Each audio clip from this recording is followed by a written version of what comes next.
दुनिया का हर मर्द हूर जैसी बीवी चाहता है, लेकिन इसके लिए ज़रूरी है मर्द भी अपने अमाल जन्नती लोगों जैसे बनाए, ताकि बीवी भी हूर जैसी खिदमतगुजार साबित हो सके। ना मैं बाकी ना मेरी मैं बाकी, मैंने खुद को तुझ पे वार दिया। मेरी रूह की आवाज़ हो तुम, कहा ना कि बहुत ख़ास हो तुम। हम तुझे इस तरह ढूंढते हैं जिस तरह लोग सुकून ढूंढते। मुझे नहीं मालूम वो पहली बार कब अच्छा लगा, मगर इसके बाद कभी बुरा नहीं लगा। मैं चाहूँ भी तो वो अल्फाज ना लिख पाऊँ जिसमें बयान हो जाए कि कितनी मोहब्बत है तुमसे।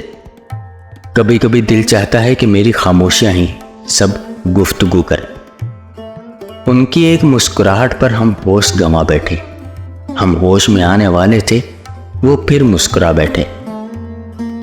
बहके बहके से अंदाज बयां होते हैं, आप होते हैं तो होश कहाँ होते हैं। मोहब्बत में जिद नहीं होती, मोहब्बत तो हथियार डाल देने का नाम है।